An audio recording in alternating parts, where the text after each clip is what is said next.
Hello class 10th, welcome to learn with Zenith Guru. मैं हूं निकी पंडित और आज की क्लास में हम करने वाले हैं सॉल्ट। अब तक हमने एसिड क्या होते हैं, बेस क्या होते हैं, इनके बारे में पढ़ा था। एसिड बेस अब हमारा फिनिश हो चुका है पूरी तरीके से। अब हम स्टार्ट करेंगे सॉल्ट। तो आज की हेडिंग लगाओ फटाफट से, सॉल्ट और सॉल्ट्स। सॉल्ट्स क्या होता है? जब एसिड का हम बेस के साथ रिएक्शन कराते हैं और जो हमें प्रोडक्ट मिलता है, क्या क्या मिलता है? एक सॉल्ट मिलेगा, एक वाटर मिलेगा। तो उसको हम क्या बोलते हैं? न्यूट्रलाइजेशन रिएक्शन को जो फॉलो कर रहा है और उसकी हेल्प से हमें सॉल्ट मिल रहा है।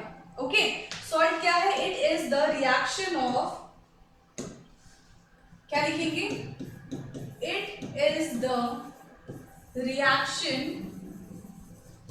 of acid with base। ठीक है, एसिड का बेस के साथ रिएक्शन ही सॉल्ट का फॉर्मेशन होता है।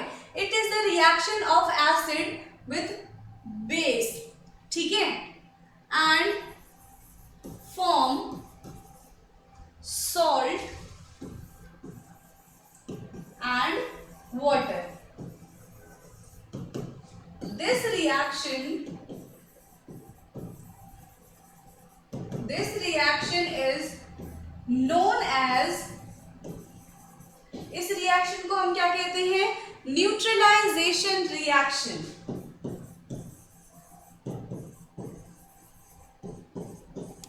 Neutralisation reaction.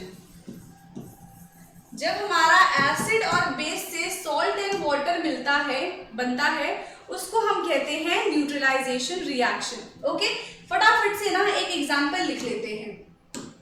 जैसे पहले जनरल इक्वेशन लिख रही हूं मैं, acid plus base give salt plus water. एक एसिड ले लेते हैं, जैसे कि हमने ले लिया HCl प्लस बेस ले लिया हमने NaOH।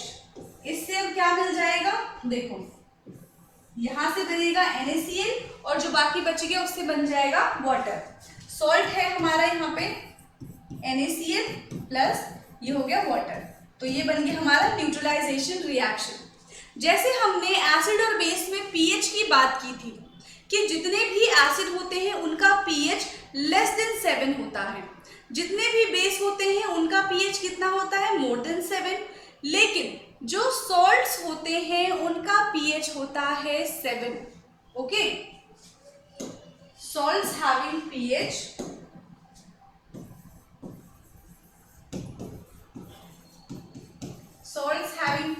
कितना हो जाएगा? 7। सॉल्ट का जो पीएच है वो 7 हो जाएगा। अब देखो, सॉल्ट की बात कर रहे हैं तो हमें कौन कौन से सॉल्ट के बारे में पता है? एक जो कॉमन सॉल्ट है वो सबको पता है, आप सबके घर में यूज होता है। कौन सा सॉल्ट है वो? NaCl salt. ठीक है, ये क्या है? NaCl। इसका नाम है सोडियम क्लोराइड। पर क्या सिर्फ एक ही सॉल्ट एग्जिस्ट करता है? इसके अलावा कोई और सॉल्ट होता भी है कि नहीं होता? ये तो हमारा टेबल सॉल्ट है, ठीक है। Sodium chloride is also known as table salt.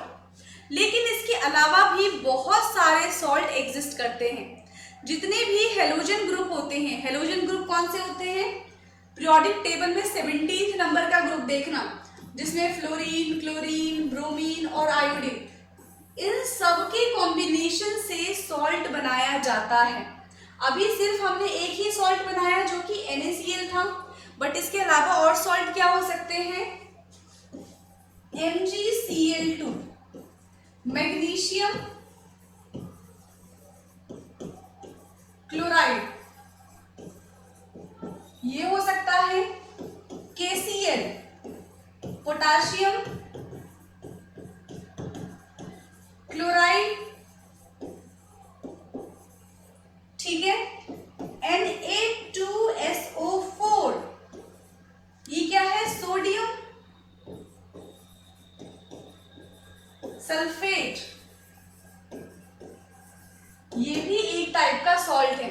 इतने सारे टाइप के सॉल्ट हो सकते हैं, ठीक है। लेकिन यहाँ पे हमारे काम का क्या है, इन सबको तो हम यूज नहीं कर सकते, खा नहीं सकते। यहाँ पे हम क्या यूज करते हैं, एवरीडे NaCl यूज करते हैं, जो कि एक्सट्रैक्ट किया जाता है सी या फिर ओशियन से, एक्सट्रैक्टेड फ्रॉम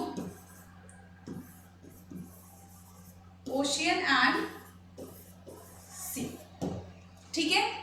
ओशियन और सी से एक्सट्रैक्ट किया जाता है। NaCl जो है वो एक बहुत ही अच्छा केमिकल कंपाउंड है, इससे हम काफी सारी चीजें भी प्रिपेयर कर सकते हैं। इतना नोट डाउन करो, फिर चलते हैं आगे। अभी हमने कहा, क्या देखा था कि जो सोडियम क्लोराइड होता है वो एक इंपॉर्टेंट केमिकल है। क्यों, वो किसमें हेल्प करता है कि हम उसको कह रहे हैं कि वो एक इंपॉर्टेंट केमिकल है। यहाँ पे लिखो sodium chloride is an important chemical, ठीक है। ये हमारा इलेक्ट्रोलाइसिस में हेल्प करता है। किसमें हेल्प करता है, इलेक्ट्रोलिसिस में। अब इलेक्ट्रोलाइसिस क्या होता है, breakdown of substance in presence of electricity. किसी भी सब्सटेंस का ब्रेकडाउन करना इलेक्ट्रिसिटी की प्रेजेंस में, breakdown of substance in presence of electricity, इसको क्या कहा जाता है, इलेक्ट्रोलिसिस कहा जाता है। फटाफट से एक चैम्बर प्रिपेयर करते हैं हम। ये हमने ले लिया है एक बीकर, बीकर के हमने अंदर डाला है 2 इलेक्ट्रोड, एक कैथोड होगा एक एनोड होगा, ठीक है। और ये किससे कनेक्ट है, एक बैटरी से कनेक्ट है, ठीक है। ये दोनों आपस में कनेक्टेड है। और इसके अंदर हमने क्या डाल दिया, ब्राइन सोल्यूशन डाला है।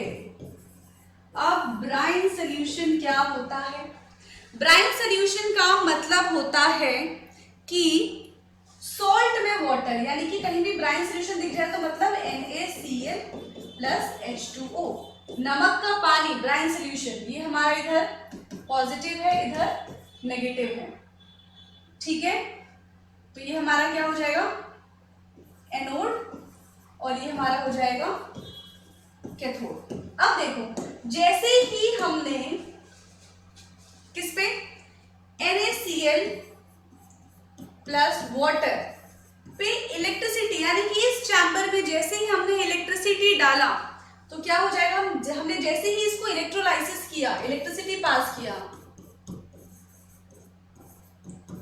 तो यहां से हमें मिलेगा, देखो यहां से हमें क्या क्या मिल सकता है।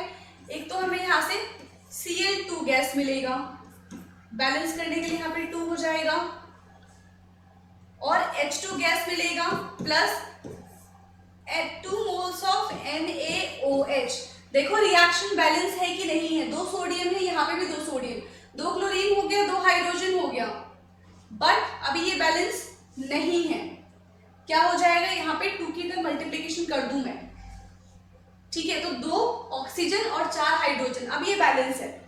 तो जब हमने ब्राइन सोल्यूशन पे इलेक्ट्रिसिटी पास किया तो हमने यहाँ पे देखा कि जो ब्राइन सोल्यूशन था वो डिसोसिएट हो गया, अपने कटायन और अनायन में ब्रेक डाउन हो गया। हमें क्या क्या मिला, एक हमें मिला बेस मिला, एक हमें क्लोरीन मिला और एक हमें हाइड्रोजन मिला, ठीक है।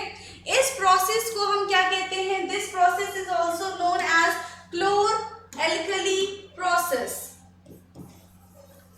This process is known as chlor chlor alkali process, in which we obtain, क्या क्या ऑब्टेन किया है, यहां से हमने Cl2 H2 एंड NaOH, यहां से हमने क्लोर एल्कली प्रोसेस से हमने ये सारी चीजें ऑब्टेन की है, ठीक है। इतना था सॉल्ट के बारे में। अब इतना नोट डाउन करो, फिर हम पढ़ेंगे सबसे फर्स्ट सॉल्ट के बारे में। और फर्स्ट सॉल्ट क्या है यहाँ पे? Bleaching powder. फर्स्ट सॉल्ट की अगर हम बात करें, सबसे पहले हम पढ़ेंगे ब्लीचिंग पाउडर। ब्लीचिंग पाउडर के बारे में पढ़ेंगे। देखो, ब्लीचिंग पाउडर हम कैसे प्रिपेयर कर सकते हैं? अभी हमने क्लोर एल्कली प्रोसेस से क्लोरीन प्रिपेयर किया था, ठीक है। क्या लिखेंगे? We obtain Cl2 from chlor alkali process, ठीक है। तो उस क्लोरीन का रिएक्शन हम कैल्शियम हाइड्रोक्साइड के साथ करवाएंगे। क्या है? कैल्शियम हाइड्रोक्साइड के साथ जब हम इस क्लोरीन का रिएक्शन कराएंगे तो हमें क्या मिलेगा? देखो, हमें मिल रहा है CaOCl2 प्लस H2O, ये हमें मिलेगा, ओके। जिसमें से ये CaOCl2 ये क्या है? यही है हमारा ब्लीचिंग पाउडर। इसी को हम कहते हैं ब्लीचिंग पाउडर। ब्लीच के बारे में सुना है? जो लोग ब्लीच यूज करते हैं वो क्या होता है, हमारे जो स्किन का कलर है उसको बहुत ज्यादा फेयर कर देता है, ठीक है। अगर वो हमारे आईब्रोज या फिर हमारे हेयर्स पे लग जाएगा तो उसको ब्राउन कर देगा, ब्लैक से वो कलर को उड़ा देता है, लाइट कर देता है ब्लीच। तो ब्लीचिंग पाउडर का फॉर्मूला क्या है? CaOCl2। इसका कॉमन नेम क्या हो जाएगा? Calcium oxychloride. इसका नेम है calcium oxychloride, CaOCl2, calcium oxychloride, okay. अब देखो, ब्लीचिंग पाउडर का यूज क्या क्या है, अब हम ये जानेंगे। यूज, सबसे पहला जो यूज है ये डिसइंफेक्टेंट में काम करता है, ठीक है। ये किस में काम आएगा हमारे?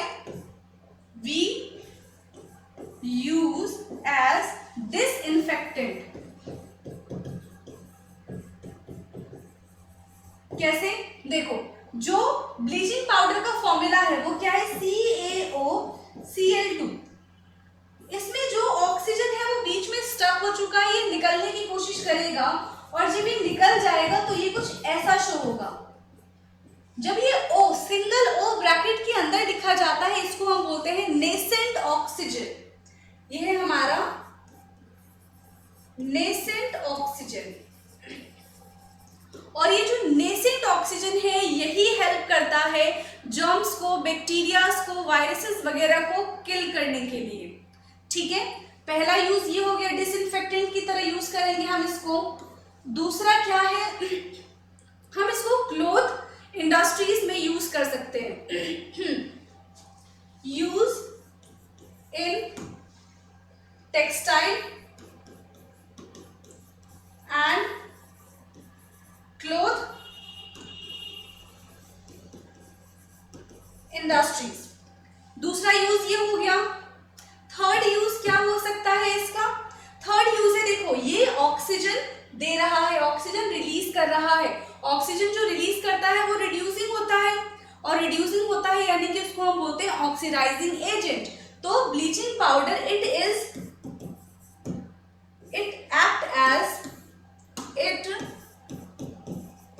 act as oxidizing agent। ये किसकी तरह काम करता है? ये ऑक्सीडाइजिंग एजेंट की तरह काम करता है, ओके। क्लियर है इतना? डिसइंफेक्टेंट हो गया, टेक्सटाइल एंड क्लॉथ इंडस्ट्रीज में हो सकता है ये ऑक्सीडाइजिंग एजेंट की तरह काम कर रहा है। और क्या हो जाएगा? और हम इसको किस में यूज कर सकते हैं? वेरियस इंडस्ट्रीज में हम इसको यूज कर सकते हैं, बट आप इसको इसी में मेंशन कर देना, ठीक है। अब इतने के बाद और क्या हो सकता है? इतना सफिशिएंट है। Disinfectant, textile, cloth industries and it act as a oxidising agent. I think इतना सफिशिएंट है, ठीक है। फर्स्ट सॉल्ट था हमारा ब्लीचिंग पाउडर, इसको नोट डाउन करो। फिर हम चलते हैं सेकेंड सॉल्ट पे। कर लिया इतना नोट डाउन। इसके बाद है, यहाँ पे देखो पाउडर की स्पेलिंग गलत हो गई है, POWDER, पाउडर। ठीक है, तो ब्लीचिंग पाउडर के बाद आता है हमारा बेकिंग सोडा। बेकिंग सोडा के बारे में सुना है। सेकेंड है हमारा बेकिंग सोडा। ये यूज होता है कुकिंग पर्पस में। ठीक है, ये क्या करता है, जो ब्रेड वगैरह होते हैं, जो केक होते हैं, उनको क्या करता है, फ्लफी बनाने का काम करता है। Okay, it is used in cooking purpose. ये कुकिंग पर्पस में काम आता है। अब ये बनता कैसे है, देखते हैं इसका फॉर्मूला क्या है। तो जब हम यहां पे क्या होगा, जब हम NaCl और ammonia, it's NH3 plus CO2 plus H2O का रिएक्शन कराएंगे, तब यहां से मिलेगा हमको NH4Cl।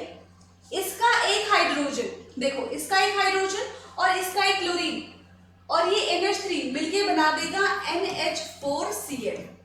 एक ये दूसरा क्या बन जाएगा, जो सोडियम है, Na2CO3, नहीं Na2CO3 नहीं बनेगा, यहां से बन जाएगा ये NaHCO3। अब देखो क्या क्या बच गया, NH3, ये NH3 यूज कर लिया, यहाँ का एक हाइड्रोजन यूज कर लिया और यहाँ का एक क्लोरीन यूज कर लिया हमने। ठीक है, अब बचा क्या, एक सोडियम बचा और एक कार्बन बचा, 3 ऑक्सीजन और एक हाइड्रोजन। तो इससे हमने बनाया है सोडियम हाइड्रोजन कार्बोनेट, और ये जो सोडियम हाइड्रोजन कार्बोनेट है यही हमारा बेकिंग सोडा है। ठीक है, दिस इज बेकिंग सोडा। इसी को हम बेकिंग सोडा बोलते हैं। इसका कॉमन नेम क्या है, सोडियम हाइड्रोजन कार्बोनेट। क्लियर है कैसे हमने बेकिंग सोडा ऑब्टेन किया। ओके, जब हम NaCl, NH3, CO2 और H2O का रिएक्शन कराएंगे तो हमें मिल जाएगा, एक मिलेगा अमोनियम क्लोराइड, इसका भी लिख ही दो,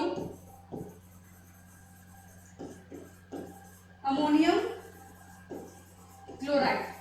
अमोनियम का फॉर्मूला होता है NH3, बट अमोनियम का फॉर्मूला होता है NH4, और इसके साथ क्लोरीन जुड़ गया तो ये बन गया NH4Cl, और एक्चुअल रिप्रेजेंटेशन कुछ ऐसा होता है। ठीक है, ये था हमारा बेकिंग सोडा। अब हमें देखना है कि ये किस किस में यूज होता है, इसका यूजेस। सबसे पहला, बेकरीज एंड कुकिंग। ठीक है, ये क्या करता है, जब हम बेकिंग सोडा को हीट करते हैं तो यहां से H2O निकलता है, कार्बन डाइऑक्साइड निकलता है, H2O निकल गया, कार्बन डाइऑक्साइड निकल गया। ठीक है, और क्या हो सकता है, एक सोडियम बच गया है यहां पे हमारा Na2CO3। जब हम इसको हीट करेंगे तो ये हमें प्रोडक्ट्स मिलेंगे। तो इस CO2 की वजह से when CO2 release, it make cake and bread fluffy। ये क्या करता है, केक और ब्रेड को फ्लफी बनाने का काम करता है। ओके, ये यूज हो गया इतना। इसके बाद और क्या यूज हो सकता है, ये देखो, जब हम सोडियम बाइकार्बोनेट का रिएक्शन HCl के साथ कराएंगे तो हमें क्या मिलता है, NaOH प्लस H2O। बैलेंस कर ले हम, NaOH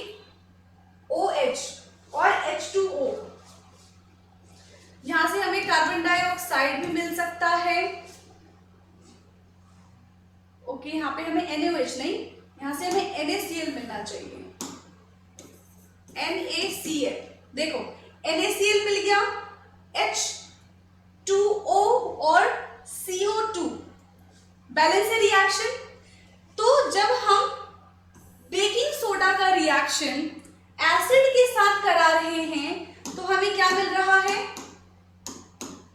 सॉल्ट प्लस वाटर, और सॉल्ट प्लस वाटर यानी कि एसिड का रिएक्शन के साथ, तो हम ये कह सकते हैं कि जो हमारा बेकिंग सोडा है वो क्या है, वो एक टाइप का बेस है, ये बेस की तरह काम कर रहा है।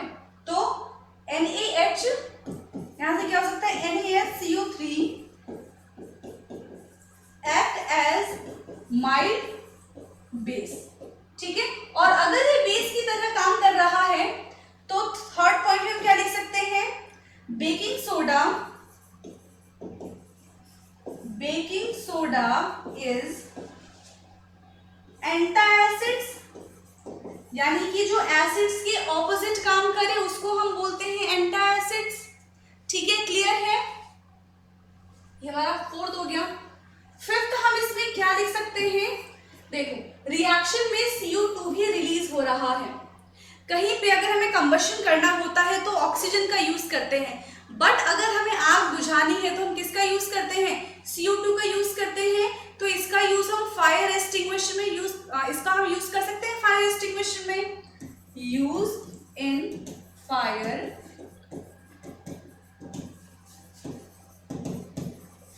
एक्सटिंग्विशर, ठीक है। हमने इसका यूज किया है फायर एक्सटिंग्विशर में। हमने देख लिया कैसे प्रिपेयर करते हैं, सारे उसके पॉइंट्स कैसे हैं, आप लाइन वाइज अच्छे से एक बार पॉइंट नोट डाउन कर लो, ठीक है। फिर हम करेंगे थर्ड सॉल्ट के बारे में, कर लिया इतना नोट डाउन। अच्छा देखो इसमें एक चीज और रह रही है, हमने बेकिंग सोडा के बारे में पढ़ा, बेकिंग सोडा के साथ ही आता है हमारा बेकिंग पाउडर, उसके बारे में जरा देख लेते हैं हम। बेकिंग पाउडर, अब बेकिंग पाउडर क्या होता है, कैसे प्रिपेयर किया जाता है, जब हम बेकिंग सोडा NaHCO3 का रिएक्शन कराएंगे टार्टरिक एसिड के साथ यानी कि C4H6O6 के साथ। हमने किस किस का रिएक्शन करवाया है, बेकिंग सोडा और टार्टरिक एसिड का। तो यहां से हमें क्या मिल जाएगा, इन दोनों के फॉर्मेशन से हमको मिलता है बेकिंग पाउडर। और बेकिंग पाउडर भी किस काम में आता है, it is also used in cooking purpose, ये कुकिंग पर्पस में काम आता है। ये रह गया था हमारा सोडा में, ठीक है, इसको भी नोट डाउन कर लो। फिर करेंगे हम वॉशिंग सोडा, ओके, इसके बाद है वॉशिंग सोडा, नेक्स्ट हेडिंग डालो washing soda.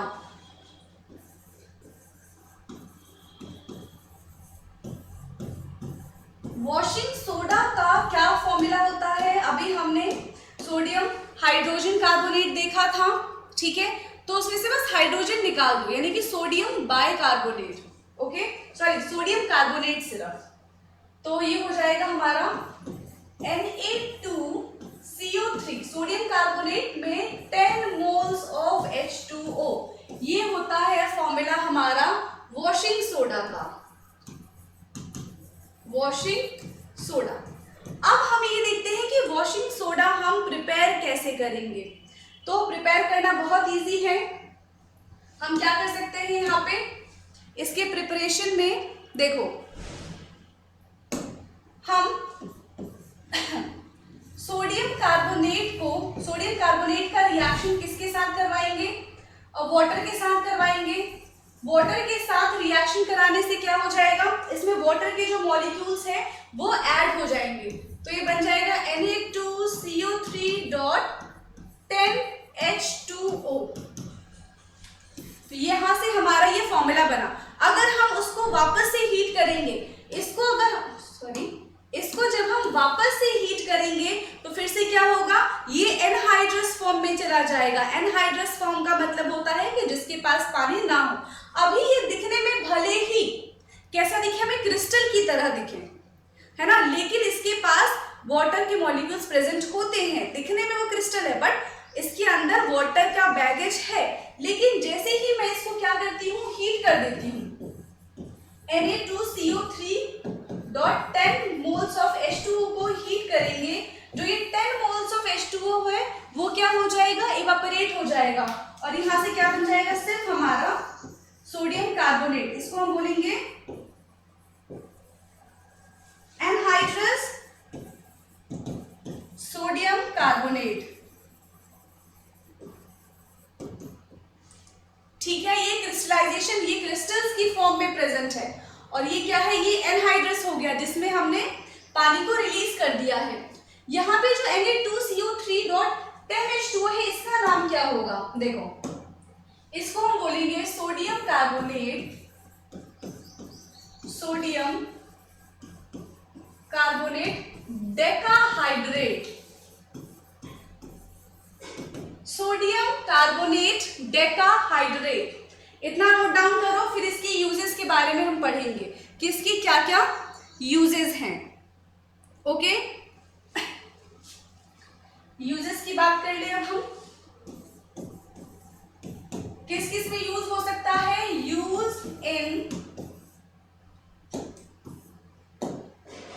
Use in textile and soap industries. Textile और सोप इंडस्ट्रीज में इसका यूज किया जाता है। दूसरा इसका यूज क्या है, हम अगर इसके और यूजेस की बात करें तो ये और कहां कहां यूज कर सकते हैं हम इसको, treatment in hard water. Hard water क्या होता है, जिसमें केमिकल, ज्यादा केमिकल्स मिलाए जाते हैं जो हमारे लिए सूटेबल नहीं होता। हम जितने भी वाटर का यूज करते हैं वो सारे हम सॉफ्ट वाटर का यूज करते हैं। जो ओशियस वाटर होते हैं वो हार्ड वाटर होते हैं। तो हार्ड वाटर को सॉफ्ट वाटर में कैसे कन्वर्ट करना है, उसके कन्वर्जन्स में ये हेल्प करता है। ठीक है, it is also used in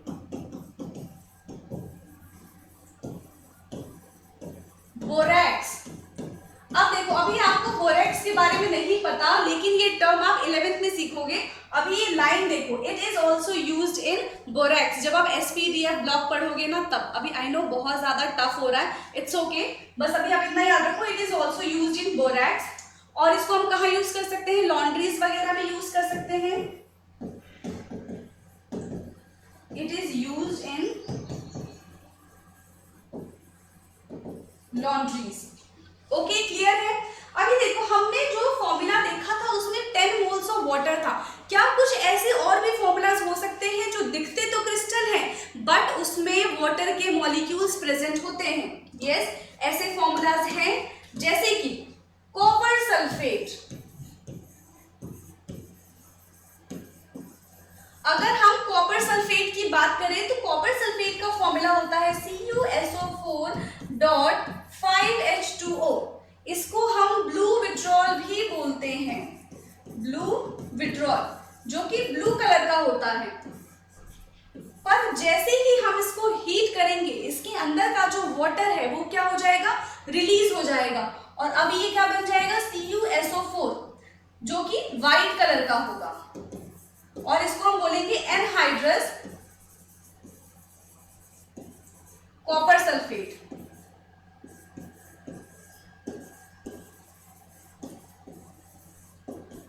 anhydrous copper sulphate, अब इसको हम बोलेंगे। ठीक है, इतना नोट डाउन करो। इसके बाद हम करेंगे पीओपी। पीओपी क्या होता है, कैसे फॉर्म होता है? ओके, इसके बाद है लास्ट, प्लास्टर ऑफ पेरिस।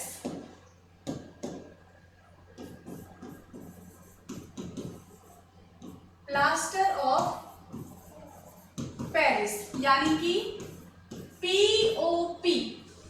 ठीक है, ये कहां से ऑब्टेन किया जाता है? जिप्सम सुना है, जिप्सम एक स्टोन है, gypsum stone is found in European, especially near coastal areas, especially near coastal areas of London. ठीक है, तो जिप्सम से हम कैसे पीओपी बनाएंगे? CaSO4.2H2O। जिप्सम को जब हम हीट करेंगे तो क्या हो जाएगा? ये बन जाएगा हमारा CaSO4.12H2O प्लस 1/2H2O। तो ये जो CaSO4.12H2O है, यही है हमारा POP, plaster of Paris. Clear है? अब हम देखेंगे इसका यूज क्या है पीओपी का। पीओपी का यूज करके हम बहुत सारे डिजाइनर चीजें बना सकते हैं, जिनका यूज हम डेकोरेटिव मटेरियल की तरह अपने घर में यूज कर सकते हैं। ठीक है, use to make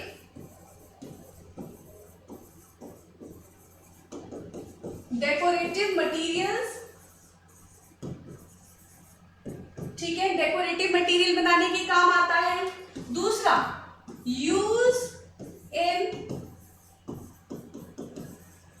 fracture board.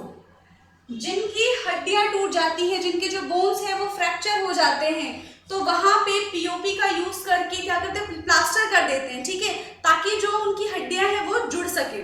Time लगता है पर जुड़ जाती हैं। ठीक है, तीसरा क्या है? इसको हम यूज करते हैं, इसको डेंटिस्ट वगैरह यूज करते हैं। ठीक है, दांतों के लिए।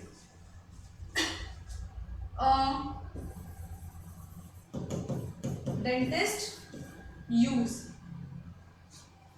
और क्या हो सकता है? और किसके लिए हम ये पीओपी का यूज करते हैं? यही है, अगर दोनों है तो मेडिकल पर्पस सीधा सीधा लिखते हैं हम, मेडिकल पर्पस। ठीक है, यहां से हमने पीओपी कंप्लीट कर लिया, यानी कि सॉल्ट वाला पार्ट भी अब हमने पूरी तरीके से खत्म कर लिया है। नेक्स्ट क्लास में सॉल्ट से रिलेटेड जितने भी इनटेक्स्ट क्वेश्चन हैं वो कवर करेंगे। ठीक है, आज की क्लास में हमने पूरा टॉपिक खत्म कर दिया, इवन चैप्टर भी खत्म हो चुका है थ्योरेटिकल पार्ट वाला। अब जितने भी क्वेश्चंस बचे हैं, बुक की रीडिंग बची है, वो हम नेक्स्ट टू नेक्स्ट क्लास में करेंगे। Okay, thank you.